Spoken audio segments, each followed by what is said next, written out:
The rotor wash hit the ridge before the helicopter did. Dust lifted in violent spirals, slicing through the thin mountain air at 9,000 feet.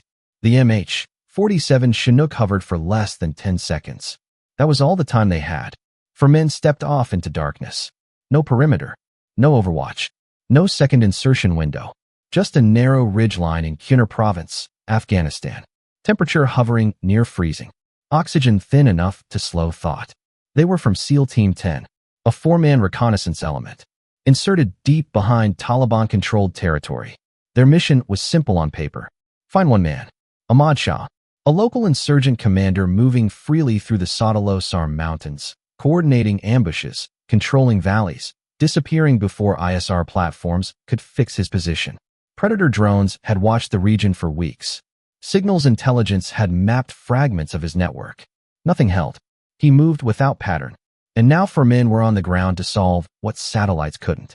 They carried suppressed Mk-12 rifles, PRC-148 radios, encrypted comms linked to higher command through relay assets overhead. Above them, the system was intact. JSOC tasking authority. Air support on standby. Quick reaction force staged and ready. Everything aligned. On paper. But paper doesn't account for terrain. Or silence. Or civilians who aren't supposed to be there. Less than 24 hours after insertion, the operation began to collapse. Not from enemy contact. Not from equipment failure. From exposure. 3 unarmed goat herders walked into their position. No weapons. No radios. No visible threat. Just presence. The team faced a decision that had no correct answer. Release them and risk compromise. Detain them and violate the rules of engagement. Eliminate them and cross a line that doesn't get uncrossed. They chose release. Within hours, the mountain changed. Movement where there was none. Signals where there had been silence. The ridgeline that once concealed them began to echo. Then the first shots came. Not probing fire. Not uncertain. Coordinated. From multiple elevations. From fighters who knew exactly where to aim. What followed lasted less than an hour. But it had already been decided. A quick reaction force launched to extract them. An MH-47 carrying 8 Navy SEALs and 8 Army Night Stalkers lifted into the same airspace. Same mountains. Same assumptions. It never reached the landing zone. An RPG rose from the valley. Below. Tracked. Adjusted. Connected. The helicopter disintegrated before impact. 16 men gone in under 3 seconds. On the ground, the 4-man team was already collapsing under pressure from a numerically superior force maneuvering through terrain they understood instinctively. One by one, the system failed them. Communications degraded. Positions exposed. Support delayed. They had everything. Air assets. Intelligence. Elite operators. They still couldn't control the mountain. And the mountain wasn't random. It was watching. Waiting. And it had already decided the outcome long before the first boot touched the ground. They had already tried to solve him from above. For weeks, the pattern repeated. Predator drones orbited at 15,000 feet, their infrared sensors scanning the valleys below. Task Force Orange intercepted fragments of communication, brief bursts of radio traffic, couriers moving between compounds. Analysts at Bagram Airfield stitched together movement patterns that almost made sense. Almost. Ahmad Shah appeared in one village, then vanished into another. No convoy. No digital signature that held long enough to strike. He moved through human terrain, not physical space. Every attempt to fix his position dissolved within hours. Signals intelligence gave them noise. Imagery gave them shadows. So they escalated. Conventional units from the 173rd Airborne Brigade pushed patrols into the lower valleys. Presence patrols. Route clearance. Soft pressure designed to force movement. It didn't work. The fighters didn't engage directly. They observed. They adapted. They waited for the patrols to leave, then reoccupied the same ground before sunset. The Americans controlled the roads. Shah controlled everything beyond them. GSOC adjusted again. Instead of pushing from below, they would observe from above. A reconnaissance element inserted into the high ground would provide persistent eyes on the valley system. Identify Shah's pattern. Confirm his location. Then call in a direct action unit. Precise. Controlled. Clean. That responsibility fell to SEAL Team 10, a 4-man element, reduced for stealth, mobility over firepower. They would insert at night, establish a concealed observation post, and remain invisible. The assumption was simple. Altitude equals advantage. From the ridgeline, they would see everything. Movement in the valley, foot trails, compounds, couriers. They would become the system's missing piece. But the mountain wasn't empty. It only looked that way from 10,000 feet. The insertion itself had already introduced friction. The MH-47 pilot had limited options. The terrain restricted approach angles. The ridgeline offered only a narrow landing zone, uneven, exposed, with no secondary extraction point within immediate reach. They inserted anyway, because the timeline demanded it, because ISR windows were closing, because intelligence believed Shah was active in the area within the last 48 hours. Everything was compressing. Time, space, assumptions. On the ground, reality moved slower. The SEALs established their observation position just below the crest to avoid skyline exposure. They set security arcs, camouflaged their position, minimized thermal signature. Standard procedure. But standard procedure assumes isolation. By mid-morning, the first anomaly appeared. Goats. Then voices. Not distant. Close. Too close for a high-altitude ridgeline that had been assessed as low civilian traffic. 3 shepherds emerged over the slope, moving naturally, without hesitation. No signs of surprise. No visible fear. They hadn't stumbled into the team. They had walked directly into them. The SEALs detained them immediately. Hands bound. Moved off the crest. Controlled. No weapons found. No radios. No immediate proof of hostile intent. But that wasn't the problem. The problem was exposure. At that altitude, movement is visible for kilometers. Sound carries differently in thin air. A compromised position isn't just local. It echoes across the terrain. The team leader had to decide. And the decision didn't go up the chain. No time to relay. No time to request authorization through JSOC command at Bagram. Communications at that elevation were already degraded. Terrain masking the signal, forcing intermittent relay attempts through overhead assets.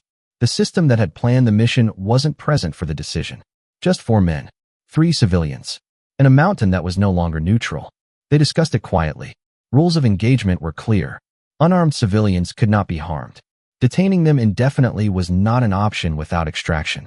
Releasing them meant one thing: compromise. They released them, watched them walk away, disappear over the same ridge they came from. For a brief moment, nothing changed. The valley remained still. The wind moved the same way. No immediate reaction, which made it worse. Because now the threat wasn't visible. It was pending. Hours passed. Then the pattern shifted. Small things first. Distant movement on ridgelines that hadn't been active before. Glints of metal. Positioning. Not random. Deliberate. Below them, the valley floor remained quiet. Because the movement wasn't coming from below. It was coming from the sides. From elevations equal to theirs. From fighters who didn't need drones to understand terrain. By early afternoon, the team attempted to re-establish comms. PRC 148 radios struggled to reach the relay. Terrain interference.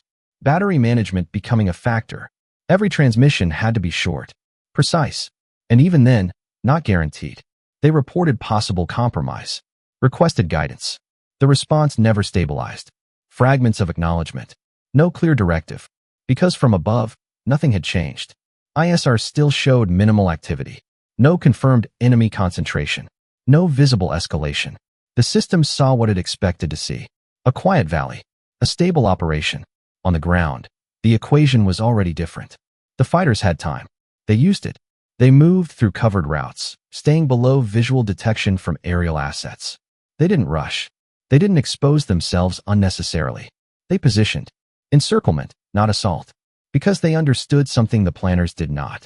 The team had nowhere to go. No rapid extraction corridor.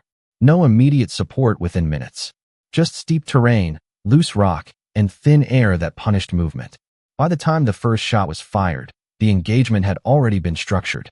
The SEALs returned fire immediately, shifting positions, attempting to break contact downhill. Standard reaction.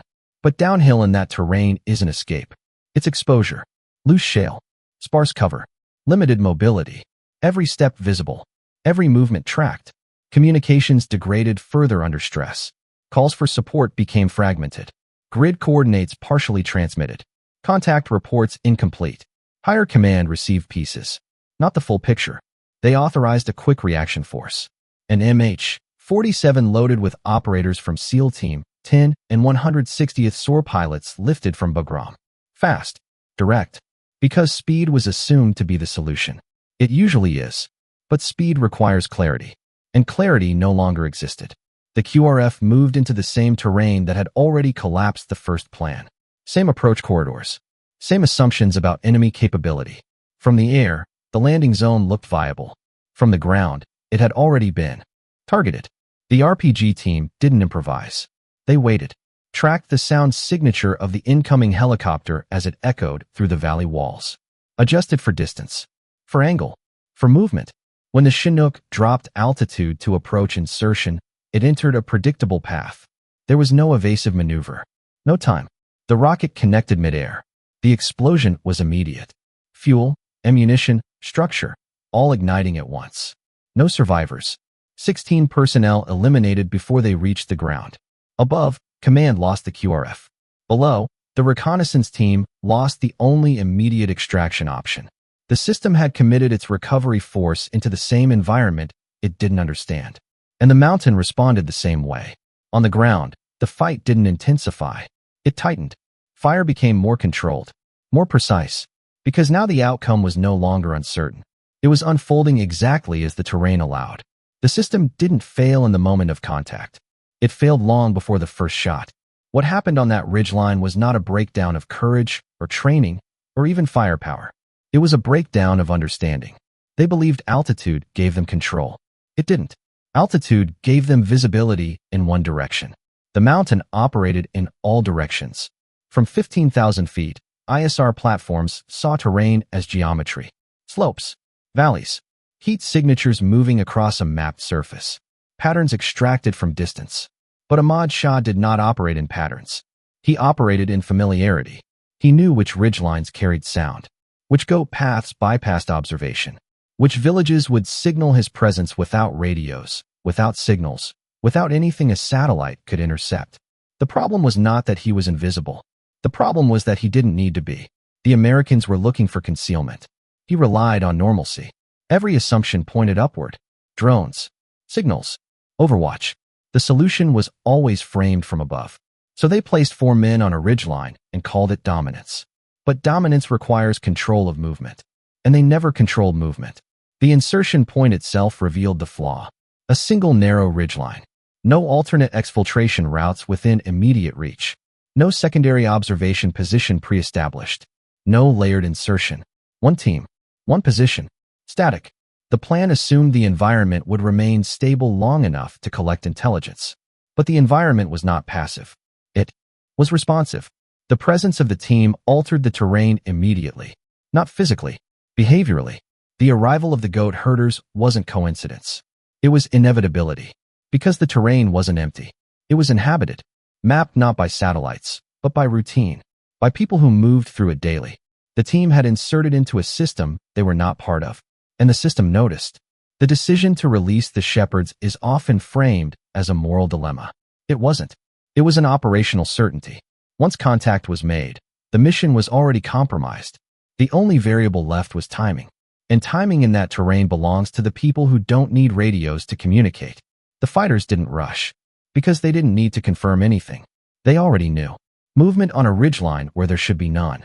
Foreign silhouettes. Equipment that didn't belong.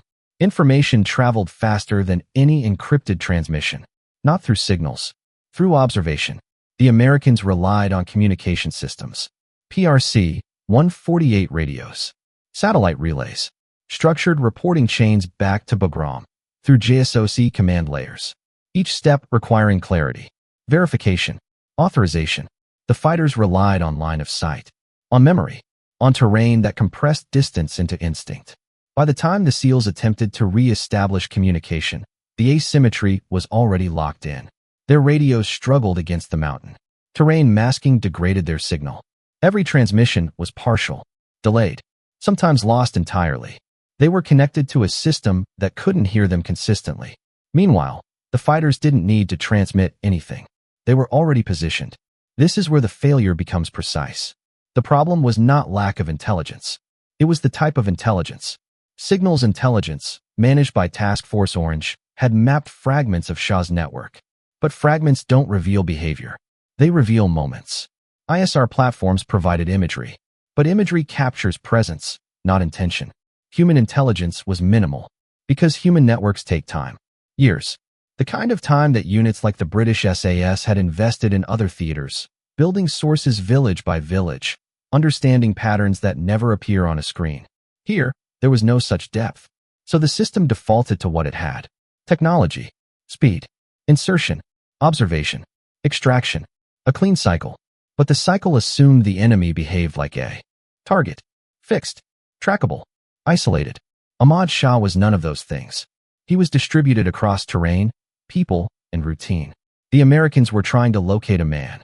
The mountain was protecting a system. And systems don't reveal themselves under observation. They adapt to it. The engagement itself reflected that. The fighters didn't initiate contact immediately after the shepherds were released. They waited. Because time improved their position. They maneuvered to higher ground relative to the SEALs. Established overlapping fields of fire. Used vegetation, rock formations, and elevation to mask movement from aerial observation. This wasn't spontaneous. It was practiced. Because this terrain had seen conflict long before ISR platforms existed. When contact began, it wasn't chaotic. It was structured. Multiple firing points. Enfilade angles. Controlled bursts designed to fix the SEALs in place. The team responded with standard break contact drills. Bounding movement downhill. Seeking cover. Attempting to create distance. But the terrain reversed the logic. Downhill movement exposed them. Reduced their ability to maintain fields of fire. Increased physical exhaustion due to unstable footing and thin oxygen. Every step degraded combat effectiveness. The fighters, acclimated to the altitude, moved with efficiency. Not faster, just more controlled. The Americans had superior weapons. Optics, suppression, training. But weapons require stable positions. Clear lines. Predictable engagement distances. The mountain removed those conditions.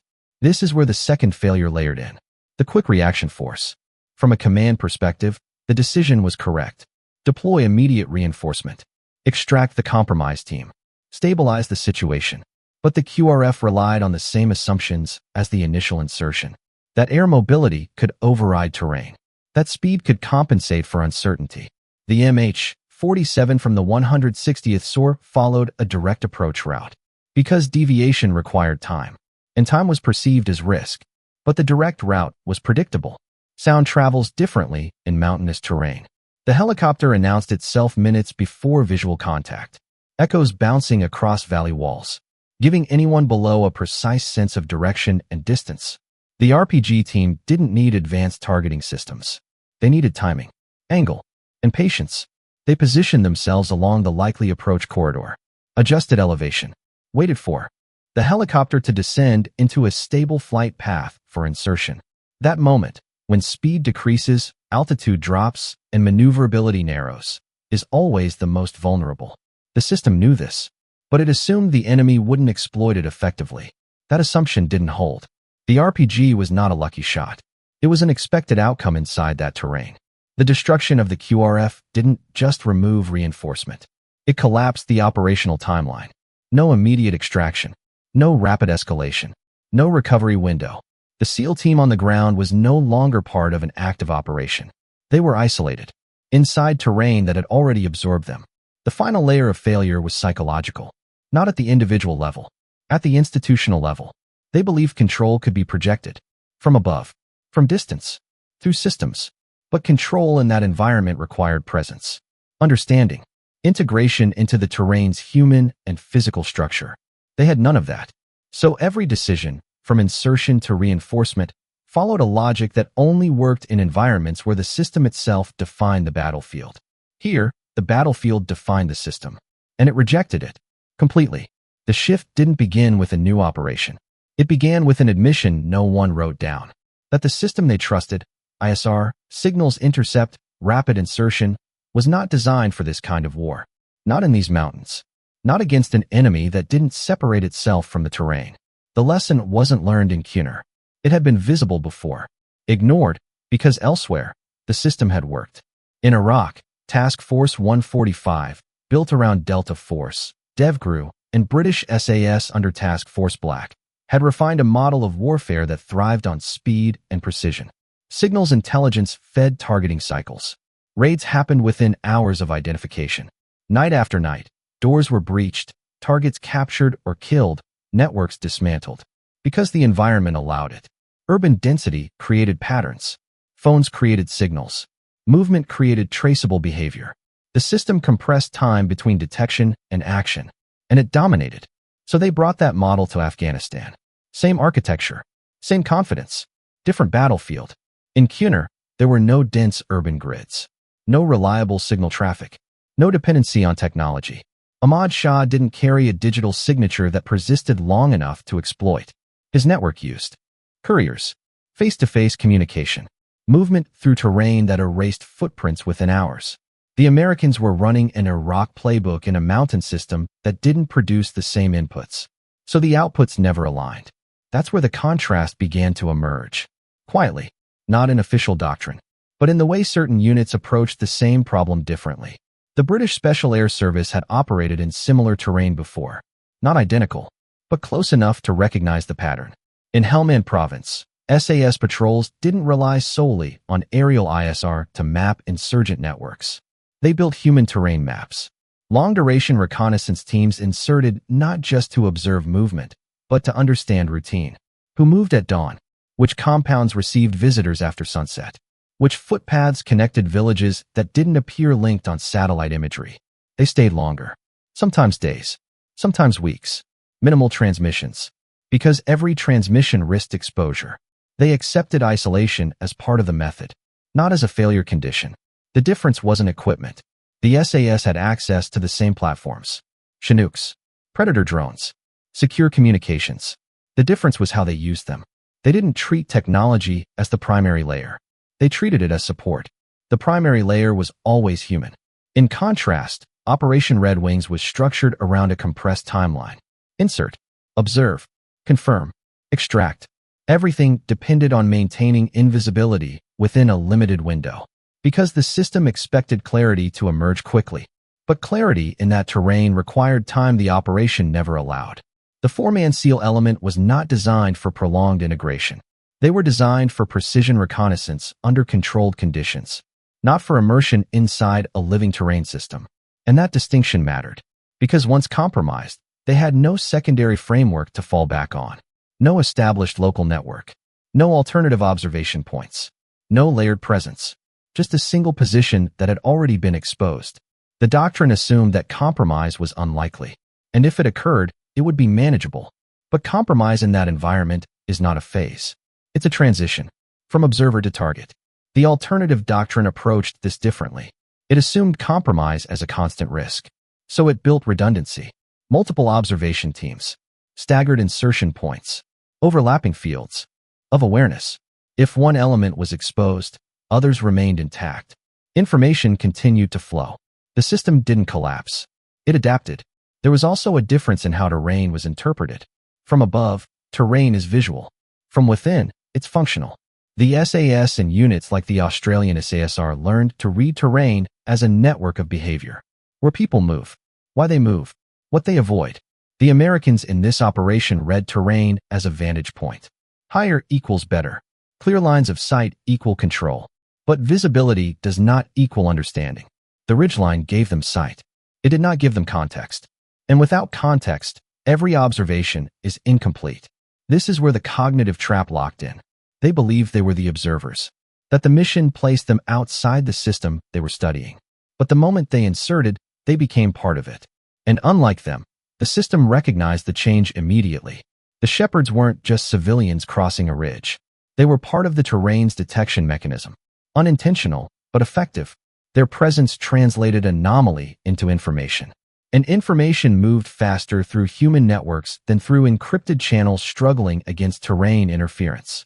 The Americans tried to remain invisible. The terrain made them visible without needing to expose itself. The new doctrine, the one that would slowly take shape after events like this, did not reject technology. It repositioned it. ISR became a confirmation tool, not a discovery tool. Signals intelligence supported human sources rather than replacing them. Insertion was no longer about immediate observation. It became about integration, longer deployments, smaller signatures, fewer transmissions, more patience. Units began to accept that control could not be imposed quickly. That dominance in this environment was not about speed. It was about persistence, living inside the problem long enough to understand it. This shift was not immediate. Institutions resist change, especially when previous models have succeeded elsewhere. But the cost of maintaining the old assumptions became visible. 19 killed in a single operation. A reconnaissance mission that turned into a recovery failure. A quick reaction force destroyed before it could react. Not because of lack of capability, but because capability was applied through the wrong framework. The mountain did not defeat them through strength. It absorbed them through mismatch. And slowly, the system began to adjust. Not publicly, not dramatically, but in the way future teams would insert. The way they would wait. The way they would listen before they ever tried to act. The first round of fire came from above them. Not below. Not from the valley they were watching. From higher ground they never controlled. The sound was sharp, contained. AK pattern rifles, likely 7.62 by 39, firing in disciplined bursts. Not suppression. Not panic. Placement. Rounds snapped through branches and rock, striking within meters of the observation position. The SEALs reacted instantly.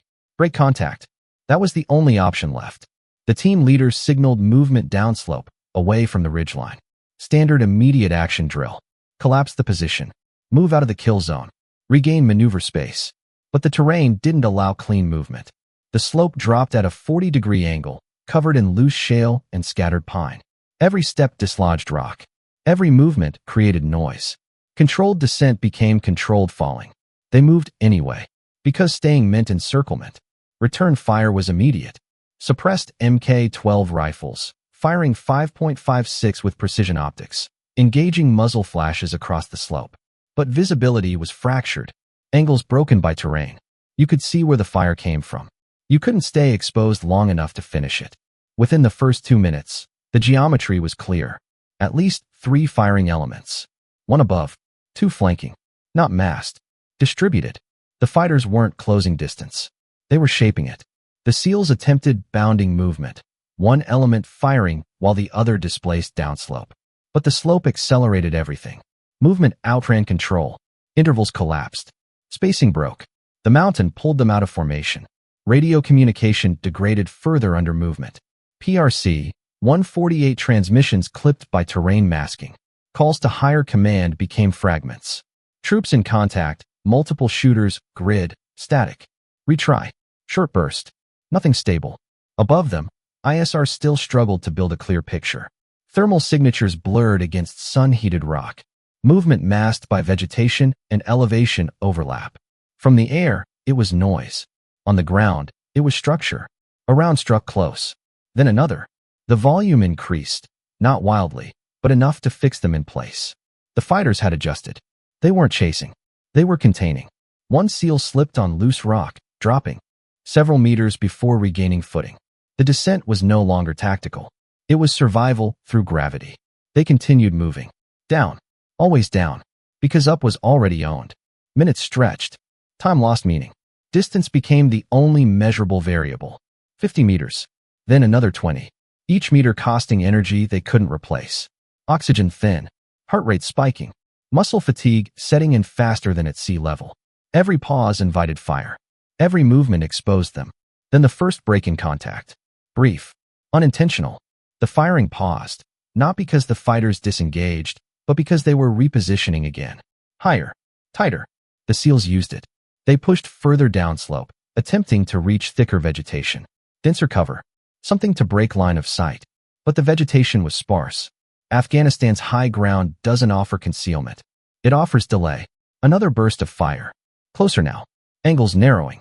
The fighters had closed distance without rushing. They understood pacing. The SEALs attempted to establish a temporary position behind a rock outcrop. Limited cover. Partial visibility uphill. They returned fire again. Short, controlled shots. But ammunition management became a factor. Every magazine carried on insertion had to last. No resupply. No reinforcement. Just what they brought. Another transmission attempt. This time longer. Riskier. They needed extraction. Immediate. The message reached higher command in fragments. Enough to trigger action. Not enough to fully describe the situation. At Bagram, the chain moved. JSOC authorized deployment. The quick reaction force was already airborne. But timing in that terrain is not measured in minutes. It's measured in position. And position was already lost. Back on the slope, the fight compressed again. A fighter appeared briefly across a ridgeline fold, closer than before. Not rushing. Observing. He fired, then moved. Not seeking a kill. Maintaining pressure. The SEALs returned fire. The angle disappeared. Another appeared to the left. Then one above again. The pattern repeated. Not random. Rotational. Each element taking position, firing, displacing. They were cycling pressure without overexposing. This wasn't a militia reacting. This was a system that had learned. The SEALs tried to break through the left flank. A push. Aggressive movement downslope and laterally. But the terrain channeled them back. Natural barriers. Steep cuts. Rock faces. The mountain dictated. Direction. Not them. Another fall. Harder this time. Impact. Gear shifting. Pain immediate. But no time to assess. Only movement. Always movement. Above, the sound arrived before the sight. Low frequency. Heavy. The MH-47. The quick reaction force closing in. For a moment, the equation shifted. Extraction was possible again. The team attempted to mark position. Signal. Anything to guide the incoming aircraft. But communication remained unstable. Grid coordinates incomplete. Visual signals limited by terrain. Smoke would expose them further. They had to rely on timing. And hope. The helicopter approached through the valley corridor. Standard insertion profile. Descend. Stabilize. Deploy. From below, the fighters heard it too. Long before it appeared. They adjusted. One element broke from the engagement. Moved to a pre-selected position along the approach route. Elevation slightly below expected flight path. Clear line of sight into the corridor. The RPG gunner set. Waited. No rush. Because helicopters always slowed down before insertion. Always. The Chinook dropped altitude. Reduced speed. Aligned for approach. In that moment, it became predictable. The RPG launched. A single trajectory. No correction needed. The impact was immediate. Mid-air detonation. The aircraft broke apart before ground contact. Fuel ignited. Debris scattered across the valley. The sound rolled through the mountains seconds later. On the ground, the SEALs didn't need confirmation. They felt it. The shift. The absence. The one variable that could have changed the outcome was gone. Completely. No second QRF inbound immediately. No rapid replacement. Airspace now contested. Uncertain. Above them, command recalculated. Below them, there was nothing left to calculate. The fighters increased pressure. Not dramatically. Just enough. Because now time favored them completely. The SEALs continued moving. What remained of coordinated movement? Breaking into smaller elements. Not by design. By terrain. By exhaustion. By impact. Each man now operating within visual distance of the others. But not in formation. The system that inserted them as a unit no longer existed. Only individuals moving through the same slope. Under the same fire. With the same outcome approaching. One position collapsed. Then another. Return fire slowed. Not from lack of will. From lack of viable targets. The fighters remained controlled. Disciplined. Closing distance incrementally. They didn't need to rush the end. The mountain had already removed every alternative. What remained was not a battle. It was completion. And it unfolded exactly within the limits the terrain had set from the beginning. By the time the firing slowed, the outcome had already settled into the terrain. There was no decisive final exchange. No clear moment where control shifted. Just a gradual reduction in resistance. One position went silent. Then another. The mountain absorbed the rest. Of the four-man reconnaissance element, only one would make it off that slope alive. Not because the system recovered, but because survival, in that environment, became individual. Disconnected from the plan that had inserted them. Disconnected from the chain of command that had directed them. Above, the loss of the MH-47 forced an immediate halt to further low-altitude insertions. Airspace was no longer permissive. Command at Bagram recalculated under incomplete information. 19 personnel unaccounted for. A reconnaissance team still in contact, status unknown. No confirmed enemy strength. No clear landing zone. Every option carried risk. But delay carried certainty. Additional assets were redirected. Fixed-wing platforms moved into Overwatch. Fast movers established presence at altitude. Not to engage precisely. To control the space. On the ground, that control meant nothing. Hours passed before any recovery could even be attempted. Time the fighters used to disengage. Not in panic. In order. They didn't hold the ground. They didn't need to. They had already achieved what mattered. Neutralization. By the time U.S. forces re-entered the area in strength, the ridgeline was empty again. Shell casings, disturbed rock, fragments of equipment, the physical residue of a fight that had already disappeared. Recovery teams moved through the terrain methodically, not tactically, because there was no longer a tactical problem to solve, only an accounting. Bodies located across the slope, separated by terrain and movement. Positions reflecting the descent. The attempt to break contact. The fragmentation of the team. Higher command reconstructed the timeline from fragments. Radio logs. ISR recordings. Pilot reports from the downed QRF. Nothing complete. Everything partial. But enough to understand the sequence. Insertion. Compromise. Engagement. Reinforcement. Loss. Collapse. 19 killed. A reconnaissance mission that never transitioned into its intended phase. A quick reaction force that never reached the ground. The official outcome was clear. Mission failed. But failure, in this case, wasn't measured by the inability to eliminate Ahmad Shah. He remained active, unfixed, still moving through the same terrain days later. The system had attempted to isolate him. Instead, it exposed itself. The immediate response focused on recovery, securing the crash site, extracting remains, stabilizing the area with conventional forces. But none of those actions addressed the original objective. They addressed consequence, not cause. Within days, larger operations were launched into the region. More troops, more air support, more presence. The valley was flooded with force. And for a time, it appeared to work. Fighters withdrew. Contact reduced. Movement suppressed. But Ahmad Shah was not captured in that phase, because the conditions that allowed him to exist had not been removed, only disrupted. The result was operational clarity, but not strategic resolution. The mission ended where it began, with a target still moving, and a system forced to acknowledge that everything it applied had not been enough. What changed was not immediate. Systems like this don't rewrite themselves after a single failure. They adjust slowly, quietly. But Operation Red Wings left something behind that couldn't be ignored. Not the number of casualties. Not even the loss of the quick reaction force. Those were visible, countable. What mattered was less visible. The realization that the system had operated exactly as designed, and still failed. That was harder to process, because it meant the issue wasn't execution. It was design. The belief that technology could compress uncertainty into clarity began to fracture. Not collapse. Fracture. JSOC didn't abandon ISR platforms. Task Force Orange didn't stop signals intercept. Predator drones continued to orbit, but their role shifted. Gradually, almost reluctantly, ISR stopped being treated as a primary discovery tool in complex terrain. It became confirmation, something to validate what was already suspected through other means. Human intelligence began to regain weight, not as an abstract concept, as an operational requirement. Teams started building local networks with more patience, village by village, contact by contact, not for immediate action, for understanding, because understanding, in that environment, preceded every successful operation. The structure of reconnaissance changed. Four-man teams inserted into isolated ridgelines became less common in that form, not eliminated, adjusted. Multiple elements began to operate in layered configurations, staggered positions, overlapping awareness, so that compromise in one location didn't collapse the entire operation. Communication discipline tightened, not in volume, in intent. Fewer transmissions, more deliberate, because every signal was now understood as a potential vulnerability, not just a capability. Air mobility doctrine adapted as well. The assumption that speed could override terrain began to erode.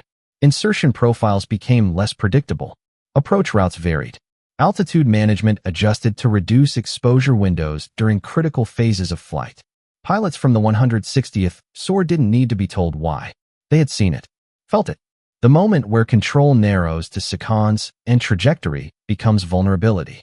That understanding stayed with them, more than any written directive. There was also a shift in how terrain itself was interpreted, not as elevation, as behavior. Commanders began asking different questions, not just where the enemy was, but how the terrain functioned, where movement naturally occurred, where it avoided, what patterns existed without being visible. Units that had operated longer in similar environments, British SAS, Australian SASR, were studied more closely, not for equipment, for approach, for patience, for the ability to operate inside a system without forcing it to reveal itself prematurely. The most significant change was conceptual. The belief that control could be projected from above weakened. In its place, a quieter understanding formed. Control, in that environment, was local, temporary, earned through presence, not imposed through reach. That realization didn't make operations easier. It made them slower, more uncertain, less decisive in appearance, but more aligned with reality. Ahmad Shah was eventually killed in a later operation, not through rapid insertion, not through immediate ISR exploitation, through a combination of pressure, human intelligence, and time. Time the original operation didn't allow. Time the system initially resisted. Operation Red Wings didn't teach a single lesson. It exposed a structure built on speed, precision, and technological dominance. Effective in some environments, insufficient in others. The mountain didn't defeat that structure. It revealed its limits. And limits, once seen clearly, change behavior. Not instantly, but permanently. They had everything. And for the first time, they understood why that wasn't enough.